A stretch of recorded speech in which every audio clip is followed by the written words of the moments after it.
Hola, buenas tardes, bienvenidos una vez más a una capacitación aquí en el canal YouTube. El día de hoy vamos a estar compartiendo un tema bastante frecuente que es gastritis, así que vamos a revisar cuáles son los factores que pueden llegar a condicionar su desarrollo y cómo podemos tratarla. Bueno, pues entonces vamos a estar platicando sobre la gastritis y bueno, como aquí se alcanza a identificar en la imagen, justamente uno de los signos de las manifestaciones clásicas de la gastritis, además de, pues obviamente la presencia de dolor, está también la sensación de acidez, de la cual pues ahorita vamos a estar platicando. Y bueno, inicialmente para que entendamos como tal la enfermedad, tenemos que identificar y entender cómo está anatómicamente compuesto pues el estómago. El estómago, que es el sitio donde se lleva a cabo esta alteración provocada por la inflamación de una de las principales capas del mismo. Identificamos en el estómago 4 capas. Por un lado tenemos la capa serosa, que es la capa más externa. Posteriormente está la capa muscular, luego tenemos la capa submucosa y finalmente tenemos a la capa más interna, que es la capa mucosa. Y justamente esta capa es la que llega a generar inflamación y por ello pues la enfermedad se llama así, gastritis, acordándonos que pues todo aquello que termine en itis hace referencia a un grado de inflamación, pues en este caso específicamente hablando de la mucosa del estómago. Entonces, pues bueno, como parte de la prevalencia, ¿qué tan frecuente es el problema? Pues la verdad es que es bastante frecuente y a nivel mundial se considera que 50% de la población pues llega a desarrollar esta enfermedad.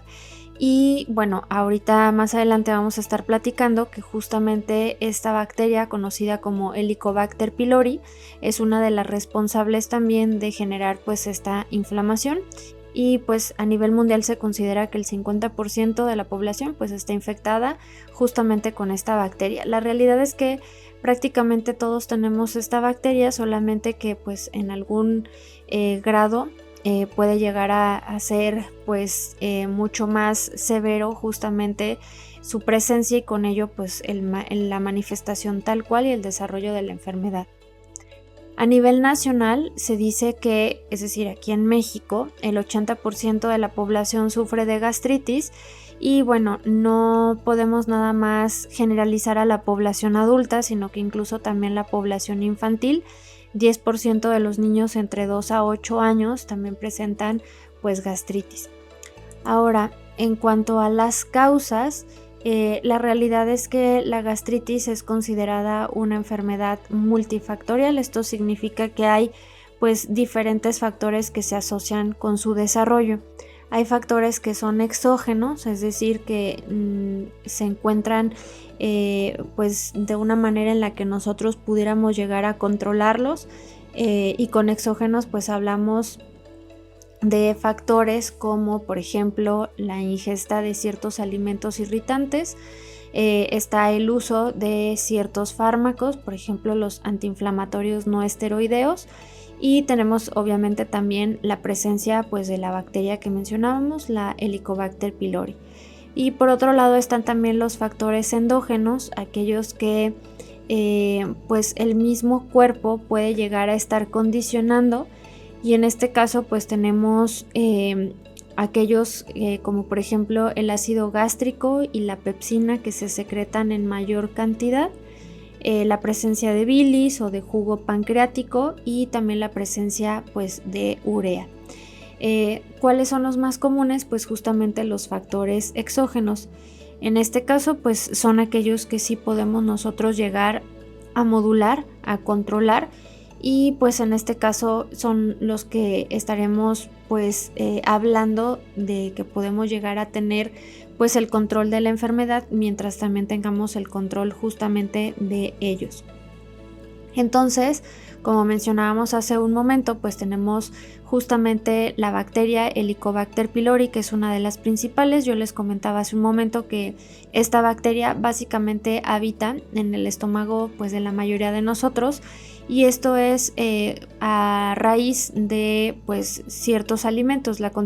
contaminación de ciertos alimentos, solamente que, pues, en este caso nuestros hábitos y estilo de vida condicionan a que la bacteria, pues podemos decir, que se mantenga controlada y que se mantenga en un ambiente en donde no favorezca, pues, su desarrollo y su reproducción.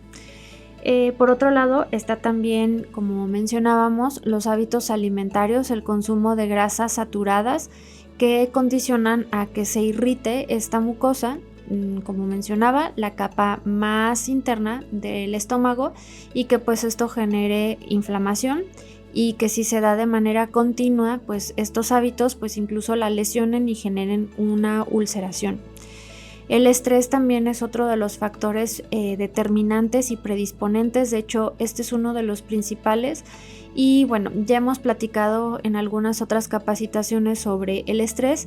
y hemos mencionado que a veces pues no se suele considerar o se minimiza sus efectos, se minimiza como tal a la enfermedad, y al no tener un control de ella, pues eso puede llegar a afectar pues no solamente a la salud del estómago, sino a nuestra salud en general. El consumo también de ciertas sustancias, como por ejemplo el consumo abundante de alcohol, la ingesta de ciertos medicamentos, sobre todo medicamentos de uso crónico, o pues como comentábamos, el uso continuo de antiinflamatorios, también pueden llegar a dañar esta capa, incluso en aquellas personas que llegan a tener un consumo abundante de fármacos, lo que conocemos como polifarmacia. Muchas veces ya el médico prescribe algún tratamiento para evitar justamente pues la presencia de los signos típicos pues de la gastritis. Y por último, pues también tenemos el tema del tabaco, que pues es exactamente el mismo que el alcohol. Los medicamentos pues generan esta inflamación. Ahora, también existen diferentes clasificaciones de la gastritis, y estas clasificaciones pues están basadas en criterios clínicos, factores etiológicos, o bien pues ya factores que tienen que ver con la cuestión pues patológica, específicamente hablando de las condiciones anatómicas en las que se encuentra pues la mucosa gástrica. Específicamente están la clasificación de Sidney,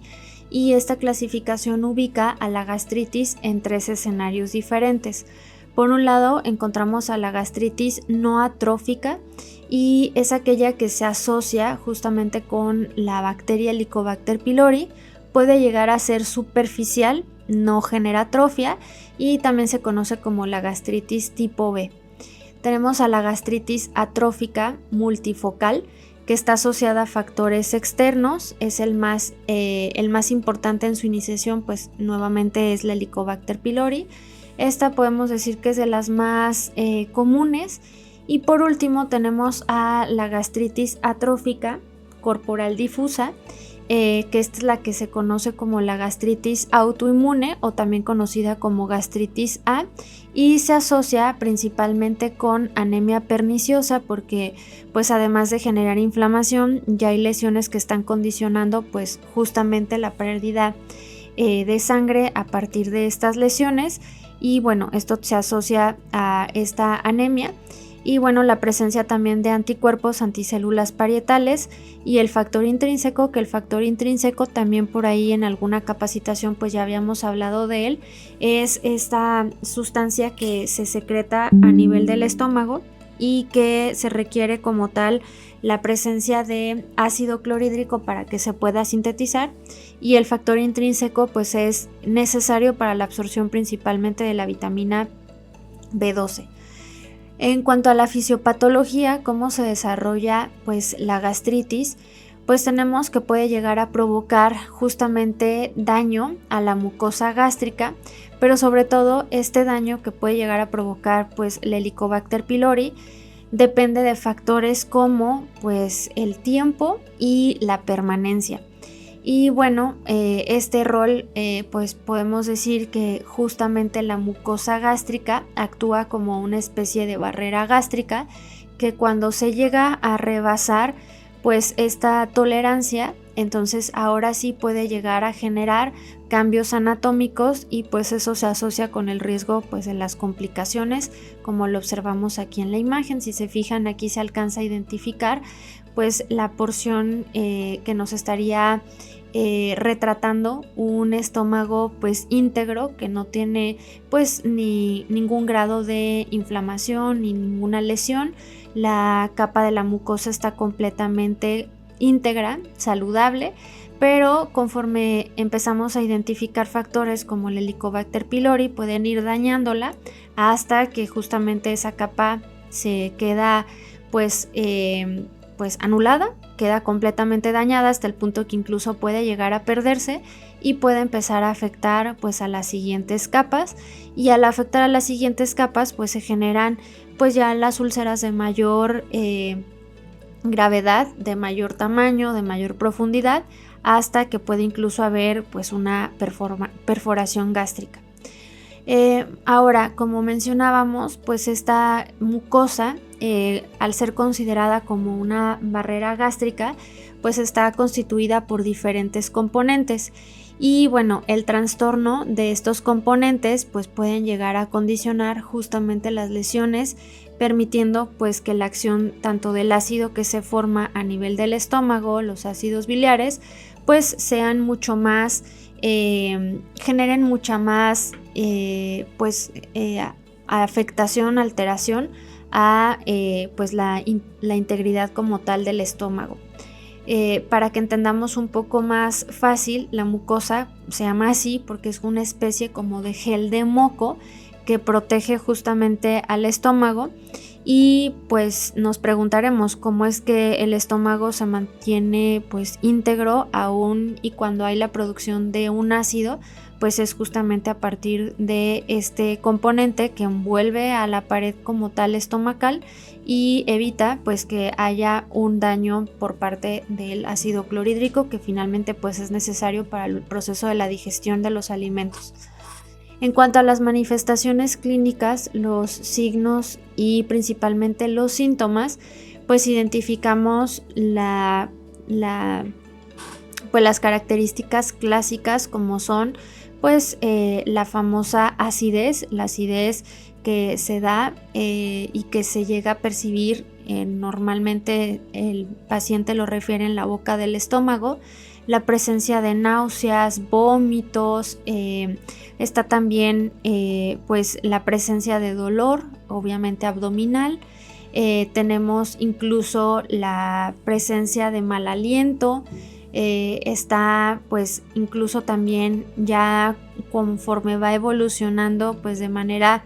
desfavorable la enfermedad, puede llegar a provocar heces negras a raíz pues de la presencia ya de complicaciones que pueden estar pues asociándose a la presencia de lesiones o de úlceras. Y bueno, está también mareos, digestiones lentas y pues la inapetencia, que el paciente o la persona pues puede a lo mejor no tener apetito a consecuencia pues de justamente todos estos síntomas. Aquí alcanzamos a distinguir cómo puede ir evolucionando justamente la enfermedad desde pues diferentes escenarios. Tenemos por un lado el estómago pues completamente sano, íntegro. Si se fijan, el saco está pues sin alguna complicación, sin ningún grado de inflamación, pero conforme vamos viendo pues las diferentes alteraciones, se ve como incluso pues las capas van perdiendo como tal pues su estructura fisiológica natural, y pueden ir desde desde hipertrofiándose, que es como si se fueran formando pequeños quistes alrededor de él, hasta pues hacer pólipos, que pues ya la presencia de pólipos ya nos estaría hablando de un daño mucho más severo, y pues habría que tener pues un poco más de vigilancia sobre ellos, porque pues muchas veces los pólipos pueden convertirse en pues pequeños tumores que pueden ser o malignos o benignos. Para el diagnóstico, pues la realidad es que el diagnóstico se hace a partir, pues, número uno, del interrogatorio que el médico pueda realizar, donde se evalúa justamente la presencia de las manifestaciones físicas. Otro puede ser a partir, pues, de algunas pruebas complementarias que también se requieran. Por ejemplo, pues identificamos en este caso a estudios de laboratorio como una biometría hemática para poder identificar pues la presencia de anemia, como mencionábamos, sobre todo anemia perniciosa, cómo se encuentran pues a lo mejor pues parámetros como hemoglobina, hematocrito, que pueden estar siendo alterados a partir pues de la presencia de alguna lesión. Entonces el médico de forma complementaria pues puede llegar a solicitar estudios como una biometría hemática para poder identificar si hay pues alguna alteración a partir de parámetros como el hematocrito, la hemoglobina, el ancho de distribución eritrocitaria, para poder identificar pues el tipo de anemia y que pues esto a lo mejor se esté asociando con la presencia ya de alguna lesión o de alguna úlcera. Está también un estudio coprológico donde pues de la misma manera se pueda llegar a analizar pues una muestra fecal para poder distinguir si ya hay la presencia de sangre en heces. Y por otro lado pues está la endoscopía, que más bien esta es una prueba pues un tanto invasiva, donde pues se llega a identificar pues el aspecto como tal de la mucosa gástrica a partir de imágenes generadas pues por esta prueba. Las complicaciones, como ahorita les estuve mencionando, pues son principalmente las úlceras, que como lo ven aquí en las imágenes, estas primeras dos hablan de úlceras, bueno, estas primeras tres hablan de úlceras gástricas, y de entrada pues se alcanza a identificar un tejido bastante inflamado, que ya incluso hasta está generando secreciones que pueden llegar a estar asociadas pues justamente a la presencia de estas lesiones, y con ello pues a que incluso pueda llegar a lesionar no solo la primera capa o la capa más interna, que es la mucosa, sino que pueda ir lesionando pues al resto de las capas, y pues eso representa un riesgo pues de una perforación gástrica. Con respecto al tratamiento, el tratamiento pues básicamente se centra en un tratamiento educativo para el paciente, en donde pues hay que restringir, limitar la ingesta de alimentos que sean irritantes. Aquí les puse algunos ejemplos porque a veces pensamos en general con el tema de grasas y nada más pues nos centramos a tratar de quitarlo, pero pues bueno, la combinación incluso de algunos alimentos que puede llegar a resultar también perjudicial. De entrada pues alimentos irritantes como el caso del café, incluso algunos tés, refrescos, pueden llegar a inflamarlo, la mucosa. Obviamente el picante, aquí no tengo la imagen, pero también el chocolate, o pues también el consumo de alimentos de altas temperaturas pues puede llegar a provocar esta situación. Y bueno, parte también del tratamiento que podemos ofrecer del Living Light, podríamos incluir sábila natural, que nos ayuda a reparar, bueno, de entrada a tratar de controlar pues esta afectación provocada por la Helicobacter pylori, a tratar de regenerar pues la mucosa gástrica, y bueno, también el Balance Stomach para pues contrarrestar los signos, las manifestaciones clínicas en general provocadas a raíz pues de la gastritis.